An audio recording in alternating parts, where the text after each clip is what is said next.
दोस्तों, स्वागत है तुम्हारा अपने इस चैनल में। तो आज मैं आपके लिए लाई हूँ एक हॉलीवुड मूवी की स्टोरी, जो स्टोरी आपको ज़रूर पसंद आएगी। तो इस कहानी में हमें ये सीख मिलती है कि किसी चीज़ को हद से ज़्यादा लगाव भी ठीक नहीं होता।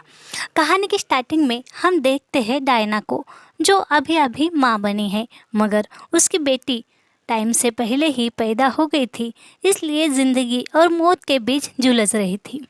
डायना कुछ भी कर उसे बचाना चाहती है।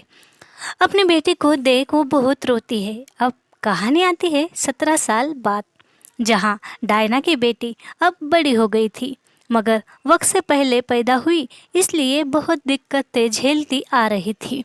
उसे हार्ट की बीमारी थी, वैसे ही वो हैंडीकैप भी थी, उसे अस्थमा भी था, मगर इतनी सारी दिक्कतों के बावजूद उसमें जीने की लगन थी।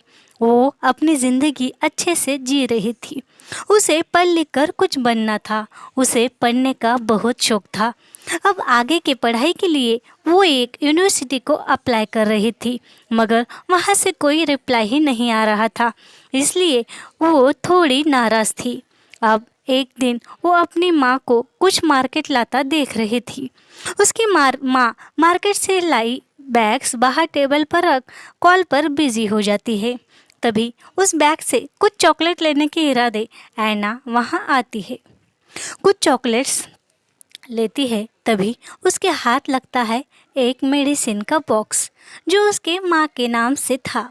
ऐना को लगता है माँ को क्या हुआ है, वो मेडिसिन क्यों खा रही है। अब रात में ऐना की माँ उसे दवाइयाँ देने आती है, तो ऐना देखती है जो दवाई माँ के नाम से आई थी, वो दवाई माँ ऐना को दे रही है।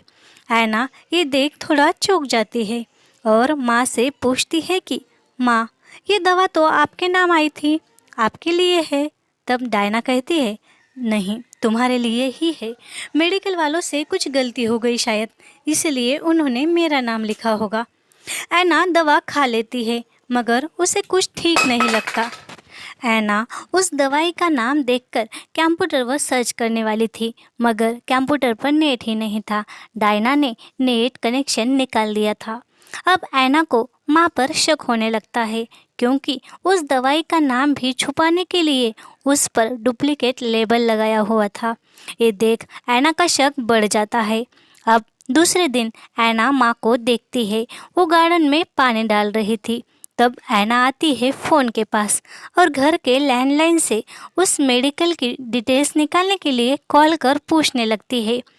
तो टॉक्साइन मेडिसिन हार्ट पेशेंट को दी जाती है, ऐसी डिटेल्स उसे मिलती है। टॉक्साइन गोली का कलर रेड होता है, मगर जो गोली ऐना खा रही थी वो तो ग्रीन थी। ऐना का शक माँ पर ज़्यादा बढ़ जाता है। उसे लगता है माँ कुछ तो गलत कर रही है उसके साथ। अब ऐना को उस गोली के बारे में पता करना था। वो डिनर करते हुए माँ से कहती है, हम बहुत दिन हुए कहीं बाहर घूमने नहीं गए, कल जाते हैं। अब डायना और ऐना आते हैं मूवी देखने। तब मूवी देखते हुए ऐना वॉशरूम का बहाना कर बाहर आती है और वहाँ के नज़दीकी मेडिकल स्टोर में जाकर इस टैबलेट के बारे में इंफॉर्मेशन निकालती है। वो मेडिकल स्टोर वाली उसे पहले तो कुछ बताते नहीं, पर ऐना उसे कहती है, मेरी मॉम ने ही ऐसा कहा है, इस टैबलेट की इंफॉर्मेशन निकालो। तब वहाँ की स्टोर वाली लेडी कहती है, ये टैबलेट डॉग्स के लिए है, मगर अगर कोई इंसान इसको खाए तो वो पैरालाइज हो सकता है।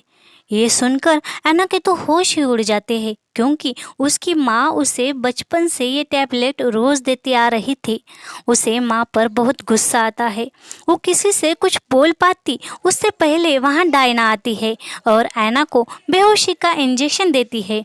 जब ऐना को होश आता है तो वो घर में थी और माँ ने उसे कमरे में बंद कर दिया था। हम देखते हैं डायना को, जो किसी को पैरालाइज कैसे करना है ये सर्च कर रही थी। इधर ऐना को रूम से बाहर निकलना था, था। अब उसे पता चल गया था कि उसकी माँ उसके साथ बहुत कुछ बुरा कर रही है।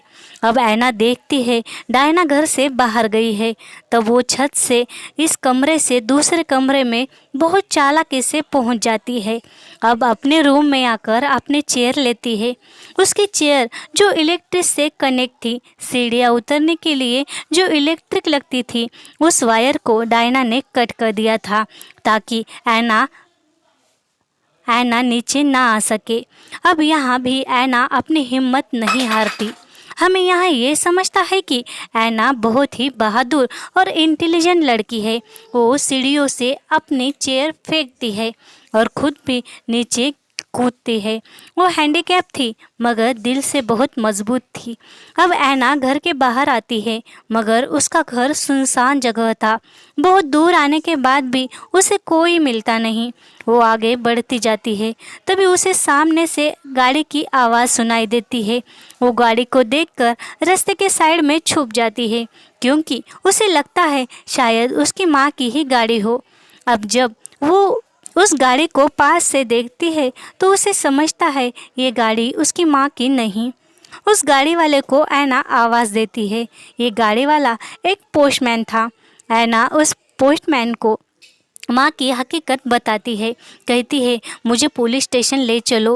वो पोस्टमैन उसे गाड़ी में बिठा ही रहा था कि वहाँ पर डायना आ जाती है।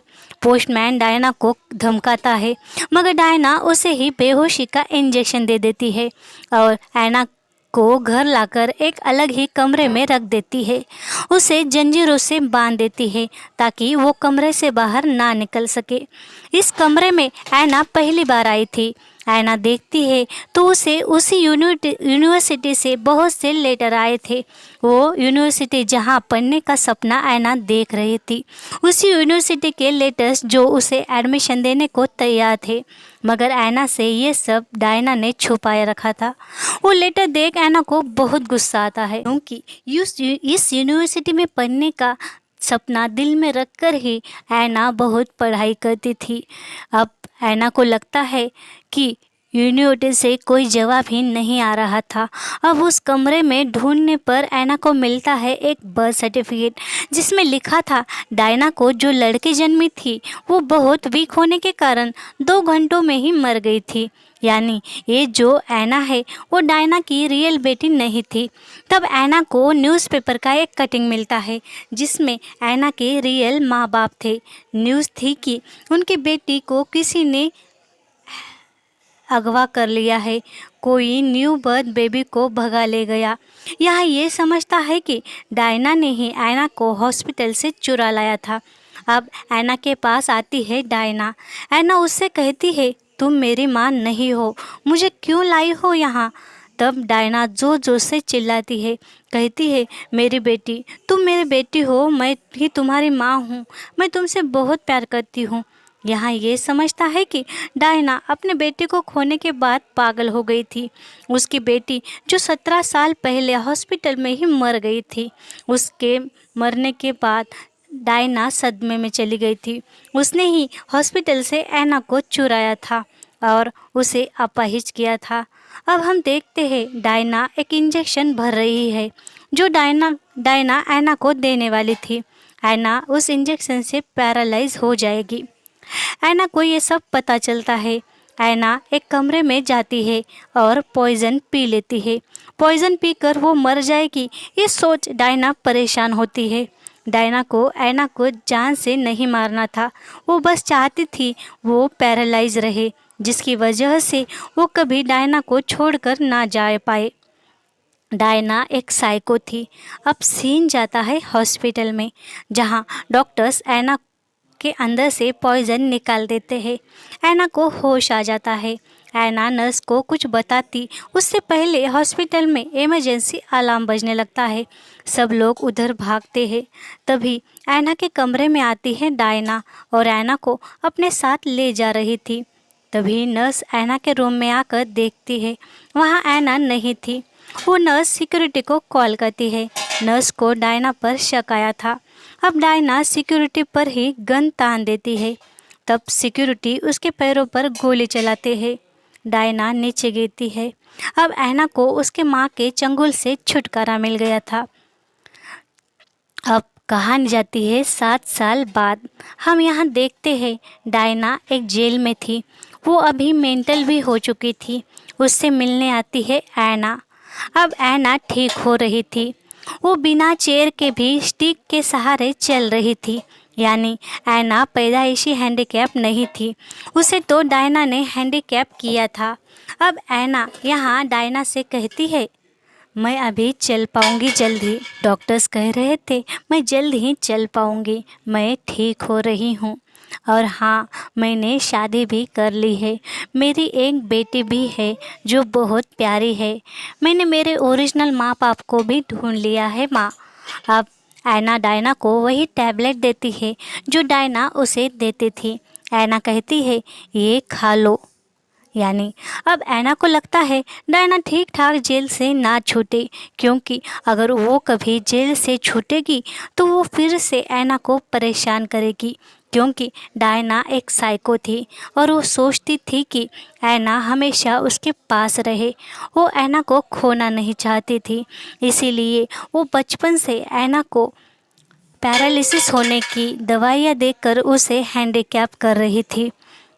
कहानी में सबसे ज़्यादा तो हमें ऐना की हिम्मत की दाद देनी पड़ेगी, क्योंकि वो खुद एक अपाहिज होकर भी कितनी बहादुरी से लास्ट तक लड़ती रही और अपनी माँ से उसने छुटकारा पा लिया और एक अच्छी ज़िंदगी जीने लग गई थी।